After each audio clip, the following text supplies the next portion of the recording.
Hi, welcome to Ashwini cooking. ನಾನು ಇವತ್ತು chicken biryani ಮಾಡ್ಕೊಳ್ಳೋದು ಹೇಗೆ ಅನ್ನೋದನ್ನು ತೋರಿಸ್ತಾ ಇದ್ದೀನಿ. ತುಂಬಾ ಈಸಿಯಾಗಿರುತ್ತೆ ಹಾಗೂ ಕ್ವಿಕ್ಕಾಗಿ ಕೂಡ ಮಾಡ್ಕೋಬೋದು. ಹೇಗೆ ಮಾಡೋದು ಅಂತ ನೋಡೋಣ. ನಾನಿಲ್ಲಿ ಅರ್ಧ ಕೆಜಿಯಷ್ಟು ಚಿಕನನ್ನು ತೊಗೊಂಡಿದ್ದೀನಿ.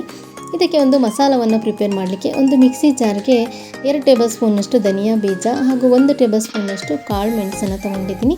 3 ರಿಂದ 4 ಪೀಸಷ್ಟು ಚಕ್ಕೆಯನ್ನು ತೊಗೊಂಡಿದ್ದೀನಿ. ಹಾಗೆ 2 ಲವಂಗಗಳನ್ನು ಕೂಡ ಸೇರಿಸ್ಕೋಬೇಕಾಗತ್ತೆ.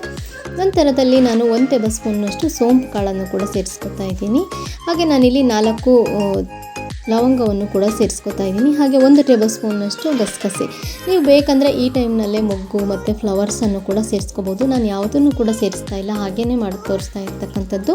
ಈ ರೀತಿಯಾಗಿ ನಾವು ಪೌಡರ್ ಮಾಡ್ಕೋಬೇಕಾಗತ್ತೆ. ನಾನಿಲ್ಲಿ ಮಾಡಿಟ್ಕೊಂಡಿರ್ತಕ್ಕಂಥ ಪೌಡರ್ನ ಕೂಡ ನಾನಿಲ್ಲಿ ಚಿಕನ್ಗೆ ಸೇರಿಸ್ಕೊತಾ ಇದ್ದೀನಿ. ಹಾಗೆ ಖಾರದ ಪುಡಿ, ರುಚಿಗೆ ತಕ್ಕಷ್ಟು ಉಪ್ಪನ್ನು ಕೂಡ ಸೇರಿಸ್ಕೋಬೇಕಾಗತ್ತೆ. ನಾನಿಲ್ಲಿ 1 ಕಪ್ನಷ್ಟು ಮೊಸರನ್ನು ಕೂಡ ಸೇರಿಸ್ಕೊತಾ ಇದ್ದೀನಿ. ಈ ಟೈಮ್ನಲ್ಲಿ ನೀವು ವಿಡಿಯೋ ಕೂಡ ಸ್ಕಿಪ್ ಆಗಿದೆ, ಶುಂಠಿ ಬೆಳ್ಳುಳ್ಳಿ ಪೇಸ್ಟ್ನು ಕೂಡ ಸೇರಿಸ್ಕೊಳ್ಳಿ. ಈ ರೀತಿಯಾಗಿ ಒಂದು ಸಲ ಮ್ಯಾರಿನೇಟ್ ಮಾಡಿಡಬೇಕಾಗತ್ತೆ. 1 ಅವರ್ವರೆಗೂ ಕೂಡ ನಾನು ಬಿಟ್ಟಿದ್ದೀನಿ.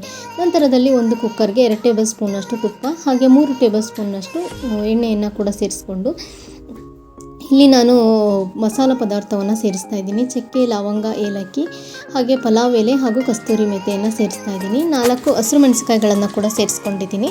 ಹಾಗೆ 3 ಈರುಳ್ಳಿ ಗಡ್ಡೆಗಳನ್ನು ಕೂಡ ಸೇರಿಸ್ಬಿಟ್ಟು ಒಂದು ಸಲ ಚೆನ್ನಾಗಿ ಮಿಕ್ಸ್ ಮಾಡ್ಕೋಬೇಕಾಗತ್ತೆ ಈ ರೀತಿಯಾಗಿ.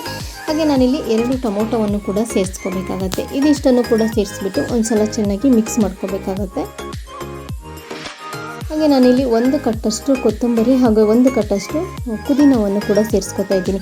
ಇದಿಷ್ಟನ್ನು ಕೂಡ ಸೇರಿಸಿ ಒಂದು ಸಲ ಚೆನ್ನಾಗಿ ಮಿಕ್ಸ್ ಮಾಡ್ಕೋಬೇಕಾಗುತ್ತೆ. ಹಾಗೆ ನಾವಿಲ್ಲಿ ಮ್ಯಾರಿನೇಟ್ ಮಾಡಿಟ್ಕೊಂಡಿರ್ತಕ್ಕಂಥ ಚಿಕನನ್ನು ಕೂಡ ಸೇರಿಸ್ಬಿಟ್ಟು ಒಂದು ಸಲ ಚೆನ್ನಾಗಿ ಮಿಕ್ಸ್ ಮಾಡ್ಕೋಬೇಕಾಗತ್ತೆ. ನಾನಿಲ್ಲಿ 1 ಕಪ್ನಷ್ಟು ಅಕ್ಕಿಗೆ 2 ಕಪ್ನಷ್ಟು ನೀರನ್ನು ಕೂಡ ಸೇರಿಸ್ಕೊತಾ ಇದ್ದೀನಿ. ಇದಕ್ಕೆ ನೀವು ಎಷ್ಟು ಕ್ವಾಂಟಿಟಿಯನ್ನು ಅಕ್ಕಿ ತೊಗೊತೀರಾ ಅಲ್ವಾ, ಅದ್ರ ಮೇಲೆ ಡಿಪೆಂಡ್ ಮಾಡ್ಕೋಬೇಕಾಗತ್ತೆ ನೀರನ್ನೆಲ್ಲ.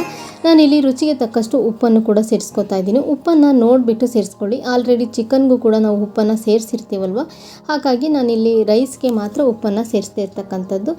ಈ ರೀತಿ ರೈಸ್ನ ನಾನು ತೊಳೆದ್ಬಿಟ್ಟು ಒಂದು ಅರ್ಧ ಗಂಟೆಗಳ ಕಾಲ ನೆನೆಸಿಟ್ಕೊಂಡು ಸೇರಿಸ್ಕೊಂಡಿದ್ದೀನಿ. ಈ ರೀತಿ ಲಿಡ್ನ ಕ್ಲೋಸ್ ಮಾಡಿ 2 ವಿಸಲ್ ಕೂಗಿಸ್ಕೊಂಡ್ರೆ ನೀವಿಲ್ಲಿ ನೋಡ್ತಿರ್ಬೋದು. ಈ ರೀತಿಯಾಗಿ ಚೆನ್ನಾಗಿ ಒಂದು ಸಲ ಮಿಕ್ಸ್ ಮಾಡಿಕೊಂಡ್ರೆ ಕಂಪ್ಲೀಟ್ ಆದಂತಹ ಬಿರಿಯಾನಿ ಎಲ್ಲ ರೆಡಿಯಾಗುತ್ತೆ. ಒಂದು ಸಲ ನೀವು ಈ ವಿಧಾನದಲ್ಲಿ ಟ್ರೈ ಮಾಡಿ ನೋಡಿ ಹೇಗೆ ಬಂತು ಅಂತ ನನಗೆ ಕಮೆಂಟ್ ಮಾಡಿ. ಹಾಗೆ ಫಸ್ಟ್ ಟೈಮ್ ನನ್ನ ಚಾನಲ್ನ ನೋಡ್ತಾ ಇರೋರು ಸಬ್ಸ್ಕ್ರೈಬ್ ಮಾಡ್ಕೊಳ್ಳಿ. ಹಾಗೆ ಪಕ್ಕದಲ್ಲಿರ್ತಕ್ಕಂಥ ಬೆಲ್ ಐಕಾನ್ ಕೂಡ ಪ್ರೆಸ್ ಮಾಡಿ. Thank you.